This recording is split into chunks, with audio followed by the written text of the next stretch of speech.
ជំរាបសួរបងប្អូនប្រិយមិត្តអ្នកស្ដាប់ទាំងអស់របស់ Channel ដំណើររឿងខ្មោច2សូមស្វាគមន៍មកកាន់វីដេអូថ្មីជាមួយនឹងសាច់រឿងថ្មីនៅក្នុងថ្ងៃនេះផងដែរ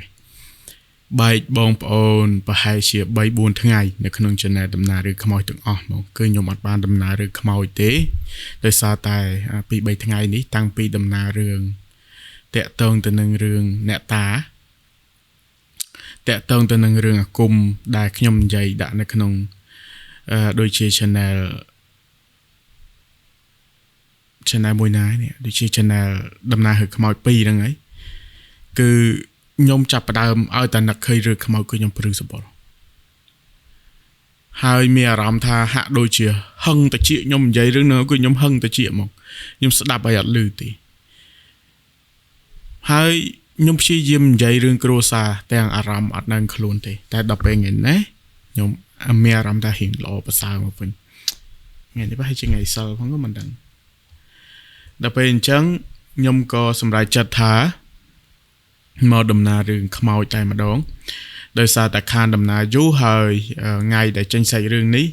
គឺជាថ្ងៃនេះថ្ងៃសិល15កើតពេញបរមីចឹងបានមានអារម្មណ៍ថាល្អប្រសើរហើយខ្ញុំដំណើរភ្លាមខ្ញុំចេញយប់នេះភ្លាមតែម្ដងដោយសារតែថ្ងៃនេះថ្ងៃ31អញ្ចឹងខែនេះគឺដាច់ថ្ងៃ31ខែឧសភាត្រូវជាថ្ងៃពិសាចេសម៉ាមីពុទ្ធសករាជ2570អញ្ចឹងខ្ញុំចេញថ្ងៃនេះហើយថ្ងៃស្អែកគឺខ្ញុំចេញនៅក្នុង channel ដំណើររឿងខ្មោចដាច់ចគុណហើយក៏មានរឿងគ្រួសារដែរអញ្ចឹងសាច់រឿងថ្ងៃនេះគឺតាក់ទងទៅនឹងរឿងផ្ទះខ្ញុំយកមកពីរឿងសម្រាប់បងប្អូនទាំងអស់គ្នាដែលតាក់ទងទៅនឹងរឿងផ្ទះសុទ្ធតែម្ដងអញ្ចឹងអ្នកដែលនៅស្ដាប់រឿងនៅក្នុងផ្ទះកុំភ្លេចស្ដាប់ហើយកុំភ្លេចងើយមើលលើមើលក្រោមផងហើយ recommend មែនតើអ្នកដែលស្ដាប់រឿងខ្មោចបើអាចដាក់កាសខ្ញុំនិយាយតាមត្រង់ពេលដែលខ្ញុំស្ដាប់រឿងខ្លួនឯងខ្ញុំដាក់កាសខ្ញុំមានអារម្មណ៍ថាចូលមែនតើតែបើស្ដាប់ធម្មតាអត់សូវហ្មងទេតែបើសិនជាមានកាសពាក់ឬក៏ដាក់ speaker ស្ដាប់គឺអែមហ្មងគឺស្ដាប់ទៅគឺអាចនិយាយបានថាសម័យឃើញរូបភាពខ្ញុំស្ដាប់រឿងខ្លួនឯងហើយខ្ញុំដាក់កាសខ្ញុំមានអារម្មណ៍ថាខ្ញុំសម័យទៅដល់ខ្លួនឯងជាអ្នកដែលនៅក្នុងហេតុការណ៍ហ្នឹងតែម្ដងនិយាយរួមទៅមានអារម្មណ៍ថាសាហាវជាងនិយាយទៀតអញ្ចឹងបងប្អូនសាកធ្វើដូចខ្ញុំមើលថាអារម្មណ៍ដូចខ្ញុំអត់អញ្ចឹងតោះបងប្អូនទាំងអស់គ្នាកុំឲ្យបងប្អូនចាំយូរខ្ញុំចូលទៅដល់សាច់រឿងមួយនេះផងដែរគឺកើតឡើងនៅទីក្រុងភ្នំពេញបងប្រុសជាម្ចាស់សាច់រឿងគឺគាត់មិនមែនជាប្រិយមិត្តអ្នកស្ដាប់ទេតែអាចនិយាយបានថាគាត់ឃើញ channel ខ្ញុំដោយចៃដន្យហើយគាត់ក៏សាកស្ដាប់សាកអីចឹងទៅក៏ស្រាប់តែគាត់មានអារម្មណ៍ថាគាត់ចូលចិត្តហើយគាត់ស្ដាប់រឿងមួយដែលតាក់ទងទៅនឹងរឿងផ្ទះទៅគាត់ថាគាត់ស្ដាប់ទៅស្តៀងរឿងផ្ទះគាត់តែប្រហែលជាមិនមែនទេគ្រាន់តែថាឥឡូវនេះគាត់ចែកម្លែកសាច់រឿងផ្ទះរបស់គាត់ដែលគាត់ជួបខ្លួនឯងផ្ទាល់ជាក់ស្ដែងដែលរឿងនេះកើតឡើងតាំងពីឆ្នាំ2019បើយើងគិតមកដល់ពេលបច្ចុប្បន្នវា7ឆ្នាំដែលជារឿងរ៉ាវមួយដែលគាត់នឹងគ្រួសារចាំអត់ភ្លេចទេបងប្អូនទាំងអស់គ្នាជារឿងដែលគ្រួសាររបស់គាត់ចាំអត់ភ្លេចទេបងប្រុសក៏បាននិយាយថានៅកំឡុងឆ្នាំ2018គាត់មានម៉ាក់គាត់ប្រពន្ធរបស់គាត់ហើយនឹងប្អូនថ្លៃរបស់គាត់ម្នាក់កាលពីមុនគឺម៉ាក់របស់គាត់នៅផ្ទះនៅឯម្ដុំផ្សារថ្មីជាប្រភេទផ្ទះជាន់លើហើយពិបាកមែនតើគឺគាត់នៅតែមកជាន់នឹងមកល្វែងនឹងហើយឆ្អៀតមានគាត់មានកូនគាត់2នាក់មានម៉ាក់ក្មេកគាត់មានប្អូនគាត់ហើយពេលដែលមកពីធ្វើការអីគឺពិបាកមែនតើកន្លែងទុកម៉ូតូទុកឡានហើយយើងពិបាករបៀបថាសម្ពាធយើងចង់ទិញរបស់របរប្រើប្រាស់អីគឺពិបាកយកចូលហើយមានអារម្មណ៍ថារស់នៅយូរទៅវាតបប្រមាល់វាអត់ដូចគេនៅខាងក្រៅហើយណាមួយក៏គិតថាគាត់ចង់ទិញគាត់មានលទ្ធភាពក្នុងការទិញផ្ទះព្រោះលុយដែលគាត់រកបានជាមួយនឹងប្រពន្ធរបស់គាត់ចេះតែសំទុកដាក់ទៅគាត់អត់មានទិញអីទេអញ្ចឹងគាត់គិតថាគាត់ចង់ទិញផ្ទះល្វែងមួយដែលមិនចាំបាច់នៅទីប្រជុំជនអីពេកទេហើយគាត់ចង់ឲ្យប្រពន្ធគាត់លក់ដូរព្រោះប្រពន្ធរបស់គាត់កាលពីជំនាន់ហ្នឹងបងស្រីគឺគាត់ធ្វើការនៅក្នុងហាងលក់អីវ៉ាន់ណាអញ្ចឹងគាត់ចង់ឲ្យប្រពន្ធគាត់បើកដូចជា mini mart អីចឹងណានៅក្រោមផ្ទះចឹងទៅហើយខាងលើគាត់គេងគាត់នៅចឹងទៅហើយមួយទៀតចង់ឲ្យម៉ាក់គាត់ ម៉ាក់ក្មេងគាត់ចាស់ហើយគាត់បញ្ជនចិត្តជាងហើយចង់ឲ្យគាត់មានទីធ្លាដាំដំណាំដាំអីហើយឲ្យគាត់មានកន្លែងឡើងចុះឲ្យគាត់រស់នៅឲ្យវាស្រួលបានន័យថាពេញមួយជីវិតរបស់គាត់គឺរស់នៅផ្ទះល្វែងស៊ុបទ្រុបនឹងអញ្ចឹងគាត់ពិតជាពិបាកមែនតើគាត់ពិបាកចិត្តហើយណាមួយកូនរបស់គាត់ក៏ពិបាកដែរកូនគាត់ត្រូវការកន្លែងរត់លេងកន្លែងដើរមានមិត្តភ័ក្តិព្រោះនៅផ្ទះជួលចាស់គាត់នឹងអត់មានញាតិមិត្តទេអញ្ចឹងគាត់ថាចង់រកកន្លែងណាដែលយើងមានប្រស្រ័យតាក់ទងមួយអ្នកចិត្តខាងមួយអីរបៀបថារស់នៅបែបដូចគេដូចឯងណាក្នុងសម័យនេះហើយមិនចង់នៅផ្ទះតែមួយជាន់មួយល្វែងនឹងទៀតទេអញ្ចឹងគាត់ក៏ព្យាយាមរកផ្ទះល្វែងណាដែលគេលក់ក្នុងតម្លៃសមរម្យទីប្រជុំជនឬក៏កន្លែងណាមួយដែលគាត់អាចប្រកបអាជីវកម្មក៏បានគាត់អាចរស់នៅក៏បានគាត់អាចអីក៏បានអញ្ចឹងទៅដើម្បីសមស្របនឹងតម្រូវការហើយត្រូវនឹងបាត់ចិត្តរបស់គាត់ដែលគាត់មានចំនួនលុយដែលគាត់អាចទិញបានណាអញ្ចឹងគាត់រកពីមួយខែទៅតម្រាំតែមានផ្ទះមួយដែលវាមិនមែនជាប់ផ្សារពេកទេតែវានៅលើផ្លូវធំដែលគេជិះមកពីផ្សារហើយនៅទីក្រុងភ្នំពេញយើងនេះឯងតែគ្រាន់វាមិននៅកណ្ដាលទេវានៅជីក្រុងហើយគាត់និយាយថាមុនដំបូងម៉ាក់ក្មេករបស់គាត់ជំទាស់ដែរដោយសារគាត់ធ្លាប់នៅកណ្ដាលក្រុងចង់ទិញអីវាលឿនអញ្ចឹងណាតែពេលដែលលើកហេតុផលនឹងគិតពិចារណារួមគ្នាទៅក៏មួយយ៉ាងដែរអញ្ចឹងក៏សម្រេចចិត្តថាទិញផ្ទះនោះដោយអត់បានស៊ើបប្រវត្តិអីទេទិញតាម agency ហើយផ្ទះនោះគឺសភាពផ្ទះចាស់តែគេ modify ថ្មីគេលាបថ្នាំគេបៀកថ្នាំគេ decor អីសាថ្មីសម្រាប់ដាក់លក់ហ្មងឬក៏ជួលអញ្ចឹងគាត់មើលទៅឃើញស្អាតជាប្រភេទផ្ទះល្វែងជាប់គ្នាអញ្ចឹងទៅដល់ពេលឃើញស្អាតអញ្ចឹងគាត់ក៏សួរពីតម្លៃវាក្រោមបាតចិត្តរបស់គាត់ទៀតហើយស្អាតនិយាយរួមទៅគេរៀបចំ decor ស្រាប់អញ្ចឹងយើងអត់សូវហត់អីប្រហែលទេណាមួយវាត្រូវជាមួយនឹងអ្វីដែលគាត់ចង់បានយើងគិតជាន់ផ្ទាល់ដីមួយជាន់ទី1មួយជាន់ទី2មួយជាន់ហើយមានជាន់ឡើងទៅមួយទៀតហើយខាងក្រោមនេះប្រពន្ធគាត់អាចលក់ដូរបានវារបៀបនៅផ្ទះខាងមុខបរិយអញ្ចឹងណាអញ្ចឹងគាត់ក៏អូខេហើយក៏ធ្វើកុងត្រាទិញលក់អីចឹងទៅក៏គាត់មូទៅនៅមុនដែលមូទៅនៅគាត់អត់បានធ្វើពិធីសូត្រមន្តអីវែងឆ្ងាយទេគ្រាន់តែហៅចាស់ទុំ2 3នាក់មកសូត្រមន្តអីតិចតួចហើយនឹងសែនបែបចិនខ្មែរគាត់អញ្ចឹងណាអញ្ចឹងហើយក៏គាត់ចូលនៅទៅពេលដែលគាត់ចូលនៅប្រពន្ធរបស់គាត់ក៏ចាប់ផ្ដើមរៀបចំការងាររកស៊ីរបស់គាត់នឹងទៅដាក់អីវ៉ាន់ដាក់អីចឹងទៅហើយក៏ពួកគាត់ពីរអ្នកប្តីប្រពន្ធទៅគេងជាន់លើម៉ាក់របស់គាត់គេងជាន់ឡើងទឿកូនរបស់គាត់គេងជាន់ទី1គាត់ក៏គេងជាន់ទីគាត់គេងជាន់ទី1ដែរគ្រាន់តែថាជាន់ទី2យើងដាក់អីវ៉ាន់ចឹងទៅហើយក៏មានបន្ទប់សម្រាប់ទុកបងប្អូនឬក៏អីចឹងណាហើយប្អូនថ្លៃរបស់គាត់គឺនៅជាមួយនឹងម៉ាក់គាត់គេងបន្ទប់ជាមួយនឹងម៉ាក់គាត់អញ្ចឹងជីវិតគ្រួសាររបស់គាត់កូនគាត់2ម៉ាក់ប្អូនថ្លៃគាត់និងប្រពន្ធគាត់រស់នៅគឺទៅនៅគឺមានអារម្មណ៍ថារៀងធូរស្រាលហើយមានអារម្មណ៍ថារៀងលះលហួនខ្លួនប្រាណអីហ្នឹងគឺត្រូវខ្យល់ត្រូវក្តៅអញ្ចឹងណាគឺស្រួលមែនតើក៏ប៉ុន្តែអ្វីដែលពិបាកម្យ៉ាងសម្រាប់ពួកគាត់ពេលដែលនៅបានប្រហែលជាខ្ទង់ 2-3 ខែគឺចាប់ផ្ដើមមានអារម្មណ៍អត់សូវល្អនៅក្នុងគ្រួសារចាប់ផ្ដើមមានភាពរកម្មរកូសជាពិសេសម្ដាយក្មេករបស់គាត់គឺអារម្មណ៍របស់គាត់ប្រែប្រួលហើយសុខភាពរបស់គាត់បែរទៅជាលែងសូវល្អវិញហើយប្អូនថ្លៃរបស់គាត់តែងតែនិយាយថាឲ្យតែពេលយប់ឡើងគឺម៉ាក់តែងតែងើបដើរចេញមកខាងក្រៅហើយអង្គុយនៅមាត់ចតាជួនកាលគាត់ចូលទៅក្នុងបន្ទប់ទឹកទៅអង្គុយយូរមែនតែអត់មានបត់ដៃបត់ជើងអីទេអញ្ចឹងអាការៈនឹងមួយដែលធ្វើឲ្យគាត់ចាប់ផ្ដើមបារម្ភហើយពេលដែលគាត់សួរម៉ាក់គាត់ថាម៉ែឯងភ្ញាក់មកមើលឬក៏ម៉ែឯងមិនគាត់ថាគាត់អត់ដឹងខ្លួនទេតតែពេលដែលគេដាស់ឬក៏គេហៅគាត់បានគាត់ដឹងខ្លួនហើយមួយទៀតបងប្អូនទាំងអស់គ្នាកូនរបស់គាត់អាយុ4ឆ្នាំ5ឆ្នាំហើយមួយទៀតហ្នឹងអាយុខ្ទង់7 8ឆ្នាំពេលពួកគាត់គេងនៅបន្ទប់ពួកគាត់បើសិនជាអាចនិយាយបានថាបើសិនជាប៉ាម៉ាក់នឹងមិនតែគេងជាមួយគឺយប់ឡើងគឺពួកគាត់ស្រែកគាត់មកមើលគាត់ស្រែកឬក៏គាត់អីចឹងទៅអញ្ចឹងពីអ្នកប្តីប្រពន្ធគាត់អត់សូវបានគេងនៅបន្ទប់ទេភាគច្រើនគឺតែគេងជាមួយកូនព្រោះកូនស្រែករហូតមួយអាទិត្យពីរអាទិត្យមុនអត់អីទេដល់ពេលក្រោយមកគឺអញ្ចឹងវាចាប់ផ្ដើមមានបញ្ហាអញ្ចឹងណាហើយគាត់ក៏មានអារម្មណ៍ថាជឿទៅលើជំនឿថាខេងលោថាយើងចូលមកនៅយើងសែនមិនបានដិតដល់ឬក៏អីចឹងទៅ ឬក៏មានបញ្ហាអីមួយនៅក្នុងនឹងអញ្ចឹងណាតែបើចំណែកឯប្រពន្ធរបស់គាត់រៀងខុសគេប្រពន្ធរបស់គាត់និយាយថាគាត់មានអារម្មណ៍ថានៅក្នុងផ្ទះហ្នឹងគឺគាត់អាសាឃើញម្ដាយរបស់គាត់ដោយយល់សប្តិឃើញម្ដាយរបស់គាត់ប្លែកៗហើយពេលខ្លះគាត់ឧទាហរណ៍ថាគាត់អង្គុយនៅកន្លែងសាឡុងទទួលភ្ញៀវស្រាប់តែសុកគាត់ឃើញម៉ាក់គាត់ឈរនៅខាងក្រៅផ្ទះដល់ពេលអញ្ចឹងគាត់ក៏ស្រែកឬក៏ដើរទៅរកម៉ាក់គាត់ស្រាប់តែម៉ាក់គាត់នៅក្នុងផ្ទះវិញឬក៏ពេលខ្លះគាត់លេងទូរស័ព្ទអញ្ចឹងទៅគាត់អោនចុចអញ្ចឹងទៅឃើញលឺសលេងម៉ាក់គាត់និយាយតែដល់ពេលដែលគាត់រកមើលអត់ឃើញទេ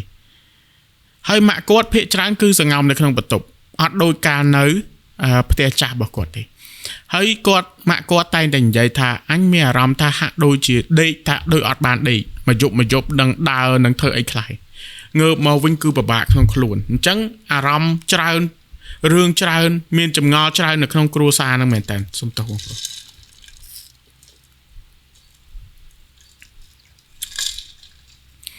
ធ្វើឲ្យ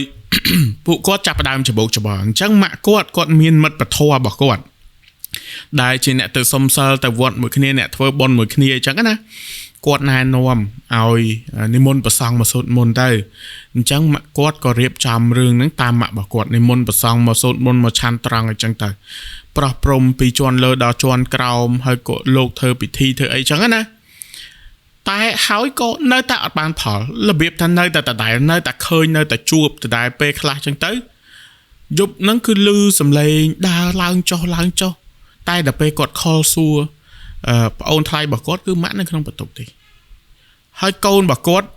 ដល់យូរទៅគាត់ថាឲ្យតែយប់ឡើងគឺដឹងតែដើរមកចូលបន្ទប់គាត់ឧទាហរណ៍ថាពីអ្នកប្តីប្រពន្ធគាត់គេនៅបន្ទប់គាត់យប់ហ្នឹងគឺកូនគាត់ដឹងឲ្យមករកគាត់ហើយដើរមកទាំងដែលខ្លួនហ្នឹងដូចមកមើលអញ្ចឹងណាអញ្ចឹងគាត់បារម្ភគាត់គិតថាអត់កើតទេគាត់រកគ្រូ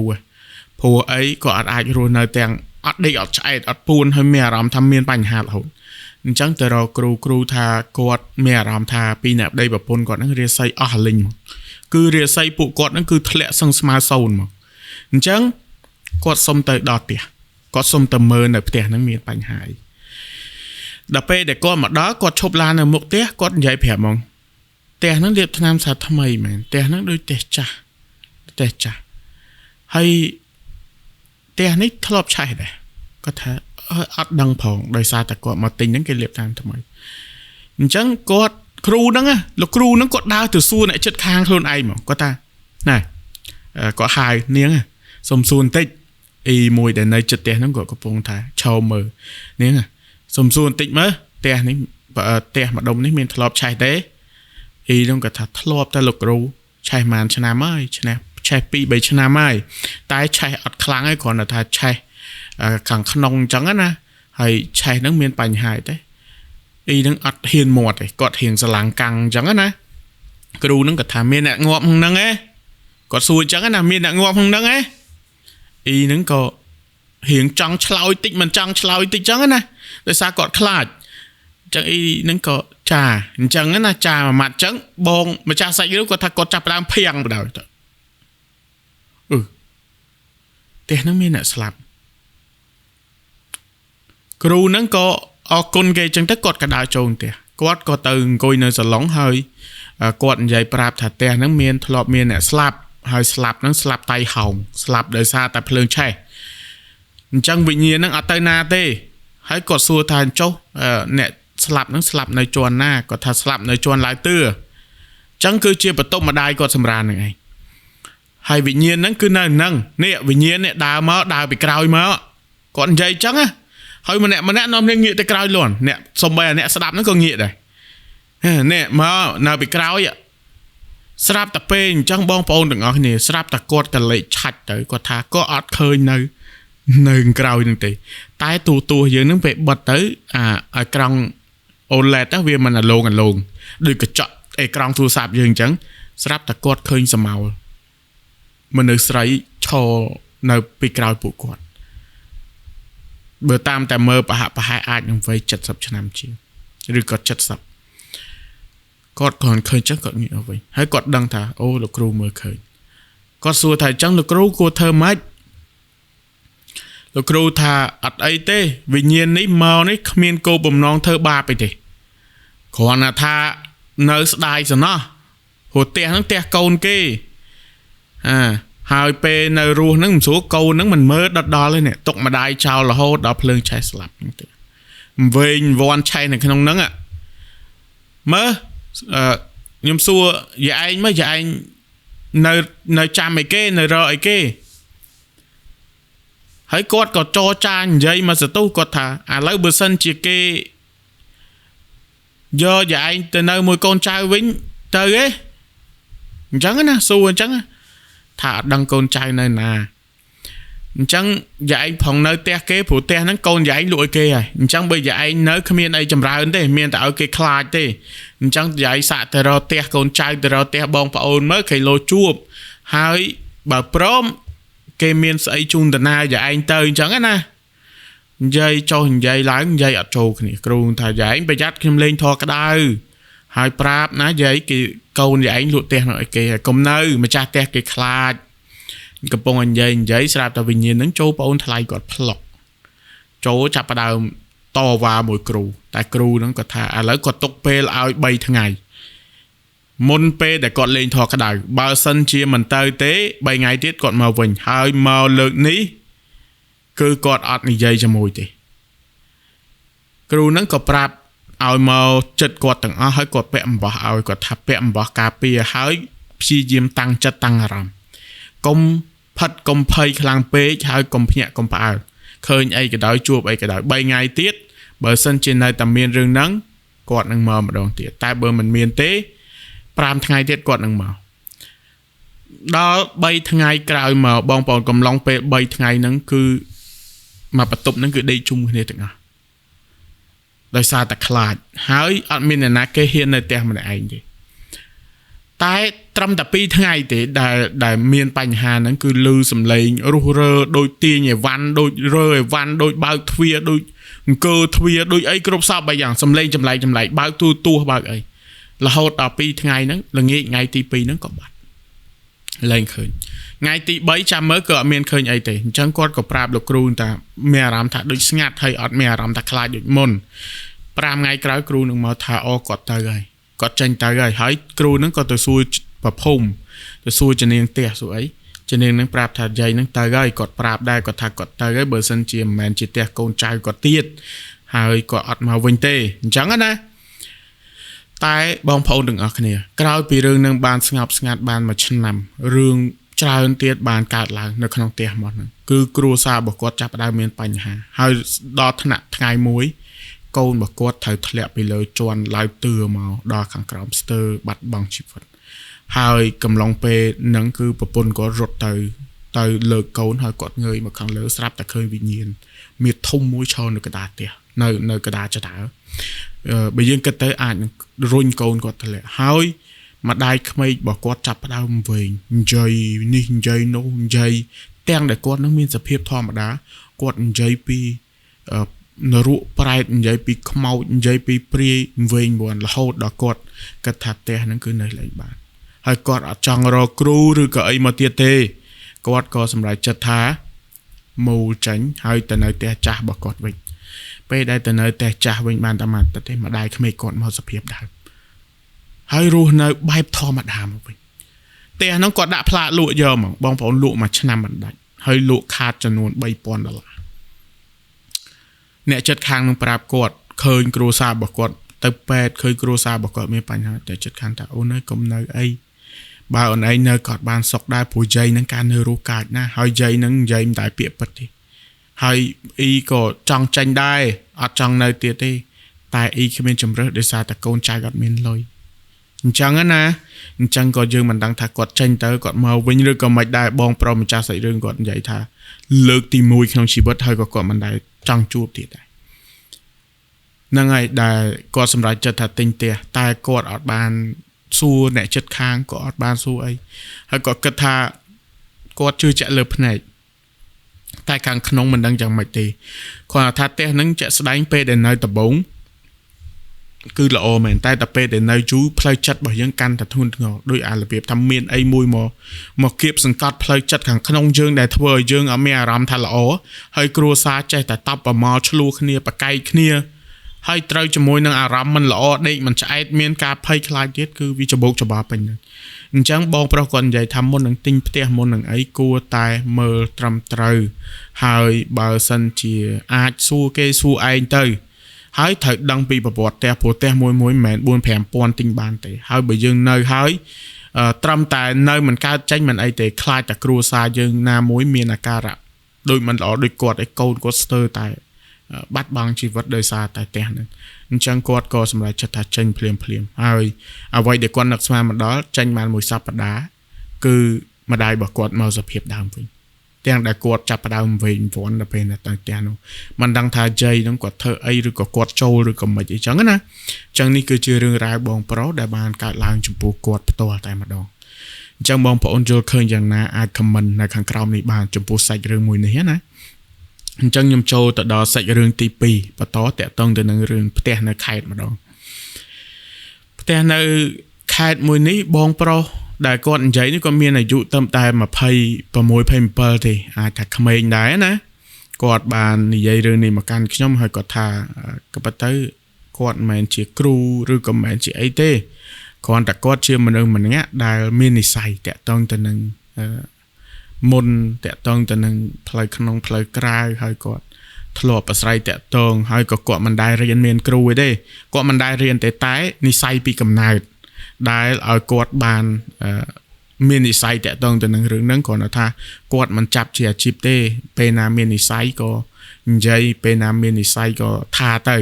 អញ្ចឹងគាត់ថាពេលហ្នឹងគឺគាត់ទៅការពួកម៉ាក់របស់គាត់ដែលជិតស្និទ្ធបំផុតហើយគាត់អត់ដែរទៅការគេនៅខេត្តហើយដេកផ្ទះគេទេតែថ្ងៃហ្នឹងគឺថ្ងៃទៅការហ្នឹងក៏គាត់ត្រូវទៅដេកគឺគាត់អត់បានទៅដេកថ្ងៃចូលរោងទេថ្ងៃចូលរោងគឺគាត់ទៅពេលថ្ងៃពេលកាត់សក់ហើយគាត់យប់ឡើងគាត់នៅជប់លៀងហើយអាចនិយាយបានថានៅសម្រាប់នោះមកជប់ដោយសារតែទទួលទានគ្រឿងសង្វឹងអីចឹងតែគាត់អត់បានដេកនៅផ្ទះការទេគឺគាត់ដេកផ្ទះជួបផ្ទះការគឺជាផ្ទះអ្នកចិត្តខាងមិនមែនជាបងប្អូនដែលគេអនុញ្ញាតឲ្យពួកគាត់ទៅសម្រាប់ហើយក៏មិនមែនដេកតែគាត់ទេមានមិត្តភ័ក្តិគាត់2នាក់ទៀតហើយក៏មានអ្នកផ្សេងទៀតដែលត្រូវជាបងប្អូនអីចឹងណាដែលគេទៅសម្រាប់នោះដែរតែផ្ទះមួយហ្នឹងបងប្អូនពេលដែលគាត់ឡើងទៅគាត់ចាប់ផ្ដើមមានអារម្មណ៍ថាព្រឺក្បាលហើយពេលដែលគាត់កលេចទៅគឺគាត់មានអារម្មណ៍ថាហាក់ដូចជាឃើញសមោមួយអង្គុយលើធ្នឹមផ្ទះហើយជាសមោមនុស្សប្រុសមាសធំទៀតមនុស្សប្រុសមាសធំទៀតអញ្ចឹងគាត់ចាប់អារម្មណ៍ភ្លាមហើយស្រាប់តែកំឡុងពេលដែលគាត់ដេកមានគ្រួសារមួយមានកូនអាយុប្រហែលជា 3-4 ឆ្នាំមួយប្រហែលជា 3 ឆ្នាំមួយប្រហែលជា 5 ឆ្នាំគឺគេងដោយសារតែមនុស្សច្រើនអញ្ចឹងកូននឹងស្រាប់តែគេងអាល្វែងមួយនឹងអាល្វែងដែលគាត់មើលទៅឃើញមនុស្សអង្គុយនឹងកូននឹងយំតាំងពីម៉ោងមិន10រហូតដល់ម៉ោង1រហូតដល់គាត់ដេកអត់បានគាត់ក៏ងើបទៅប្រាប់ថាបងឯងអាចមូលកុំគេងកុំសម្រាននៅល្វែងហ្នឹងបងឯងទៅសម្រាននៅល្វែងមួយទៀតព្រោះអីបើសិនជាបងឯងសម្រាននៅល្វែងហ្នឹងកូនបងឯងជុំតោះគាំងគេអត់ជឿគាត់ទេគេថាអត់អីទេនៅដេកនឹងកូននឹងបន្តយំទៀតតតែគាត់ប្រាប់ថាបើបងឯងស្ដាប់ខ្ញុំបងឯងងើបតែដេកនៅនោះគឺកូននឹងបាត់យំភ្លាមដោយសារតែអត់ជំរឿហើយយំគ្មានអ្នកណាបានដេកកូននឹងក៏ប្តីប្រពន្ធនឹងក៏លើកកូនទៅដេកនៅល្វែងផ្សេងគ្រាន់តែដេកគឺស្ងាត់ជ្រាបតព្រឹ